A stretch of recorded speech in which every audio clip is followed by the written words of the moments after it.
The first few days were fine. I didn't think much of it. After all, my parents were spontaneous people.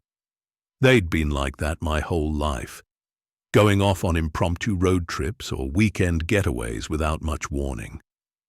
Dad would pack the car while Mom would wave from the driver's seat with a carefree smile.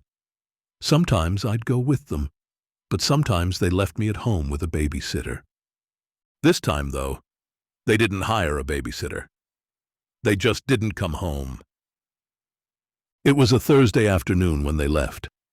I remember that because it was the day before my school's big soccer game. Mom and Dad were supposed to come, but they never made it. "We'll be back by Friday evening," Mom had said. "Probably by dinner time, but don't wait up. If we get caught in traffic, you know how it is." I did know how it was. They had a habit of underestimating how long things would take, so when Friday evening came and went with no sign of them, I wasn't worried. I made myself a bowl of pasta, settled in to watch some TV, and figured they'd be back sometime after I fell asleep. Saturday morning, I woke up alone. The sun streamed in through the blinds, casting long shadows across the floor of my bedroom. The house was quiet, and a pit formed in my stomach. Still, I told myself they must have stayed an extra night wherever they were. Maybe they'd found a cute little bed and breakfast somewhere. I sent them a text, "Where are you?" and didn't get a reply. That night I started to get nervous. By Sunday, I was scared. I sat at the kitchen table, staring at my phone, willing it to light up. My fingers tapped anxiously on the wood, a repetitive beat that filled the silence of the empty house. Every few minutes I'd check my texts, check social media, even check my email. Nothing. I tried calling them too, over and over again. Dad's phone went straight to voicemail, and Mom's rang a few times before doing the same. I told myself their phones must have died. Maybe they'd lost their chargers or left them in the car. But the pit in my stomach was growing, twisting into something darker. I opened the fridge, looked inside, closed it again. I wasn't hungry, but I needed something to do. The silence was becoming suffocating. Finally, I grabbed my jacket and went for a walk. It was late afternoon by the time I stepped out onto the street, the sun dipping low behind the row of suburban houses. The air was crisp, the chill of fall creeping in.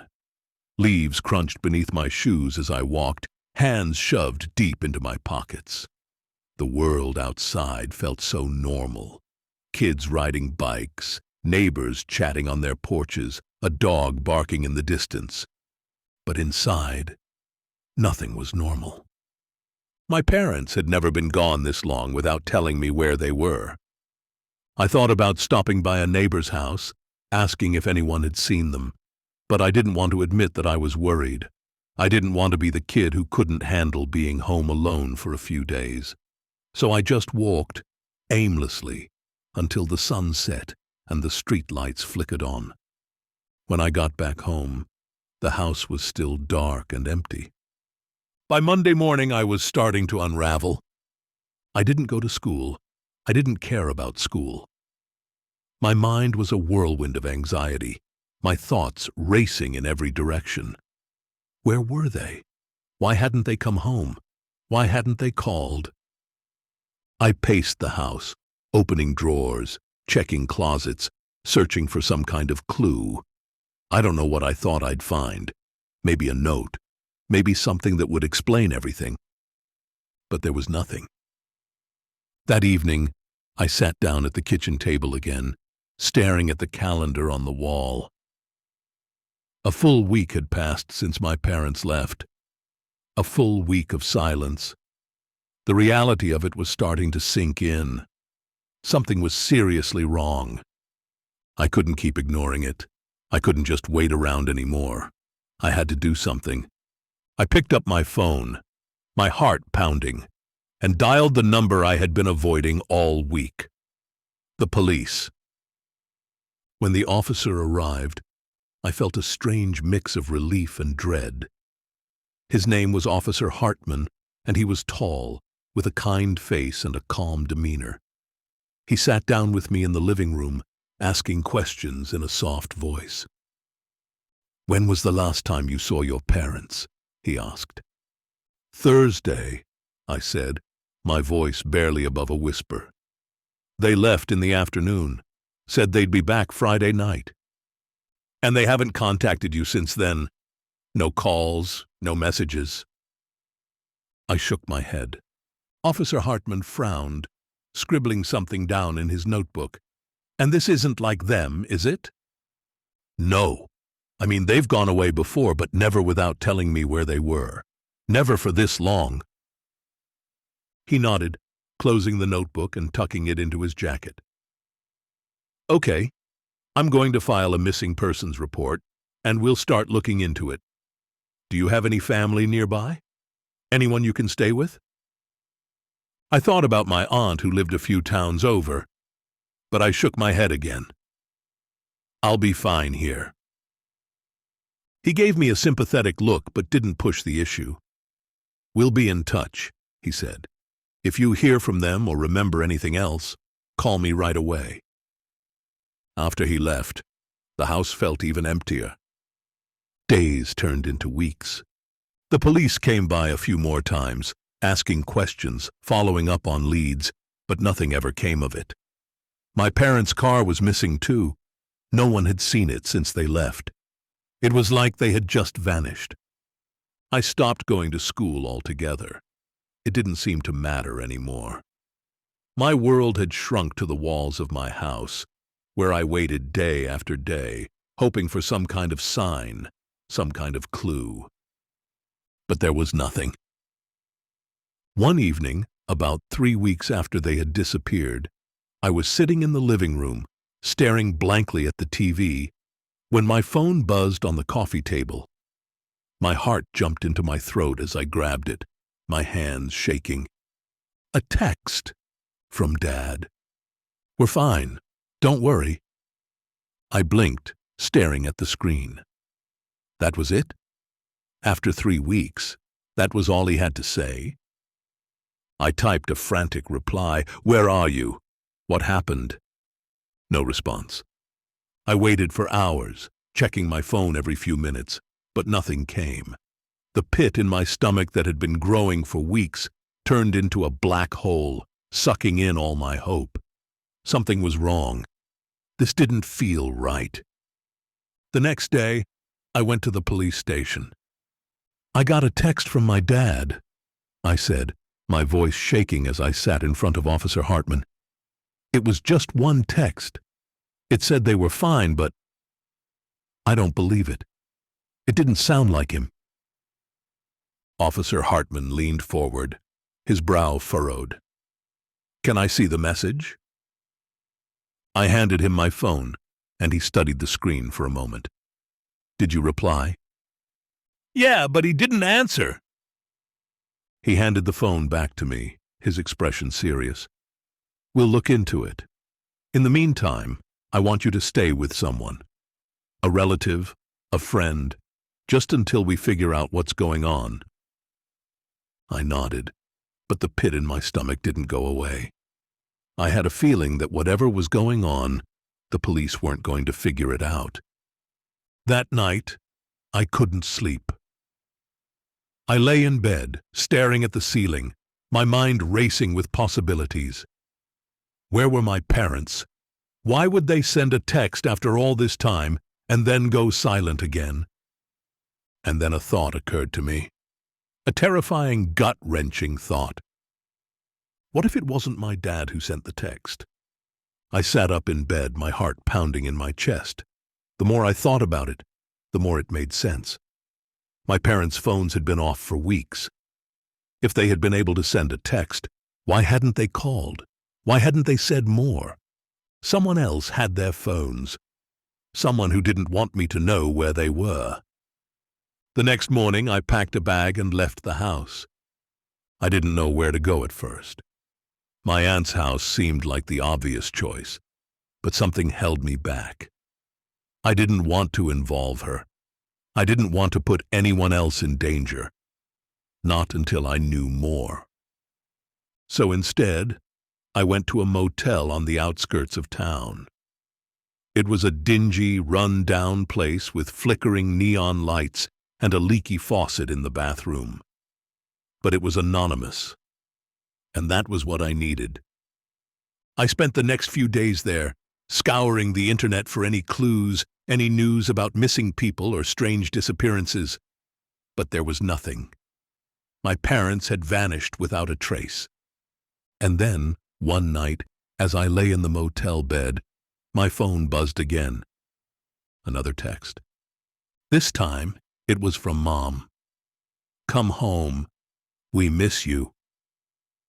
My heart raced as I stared at the message. I could feel the walls closing in, the dread I'd been pushing down for weeks finally surfacing in full force. This wasn't normal. This wasn't right. I didn't reply. Instead, I called Officer Hartman again. His voice was calm but serious when he answered, and I could tell from the tone that he was starting to share my concerns. "Stay where you are," he said. "We'll trace the message. Don't go back to the house." But I couldn't shake the feeling that something was happening, something dangerous. I was scared, but I had to know the truth. I had to know where my parents were. Against my better judgment, I went back home that night. The house was dark when I arrived, the windows like black eyes staring out at me as I approached. My hand shook as I unlocked the front door and stepped inside. The air felt thick, suffocating, as if the house itself had been holding its breath, waiting for me to return. I moved quietly through the rooms, checking every corner, every closet, but everything was just as I had left it. Empty, silent. And then I heard it. A creak. It was faint, but it was there, coming from upstairs. My blood ran cold as I slowly climbed the stairs, each step feeling like it took an eternity. The sound was coming from my parents' bedroom. I reached the door and hesitated. My hand hovered over the doorknob, my heart pounding so loud I thought it might burst. And then, in a rush of adrenaline, I pushed the door open. The room was dark, but in the shadows, I could just make out the figure of someone sitting on the bed. "Mom," I whispered, my voice trembling. There was no response. I stepped closer, my heart in my throat, and as my eyes adjusted to the darkness, I saw who it was. It wasn't my mom.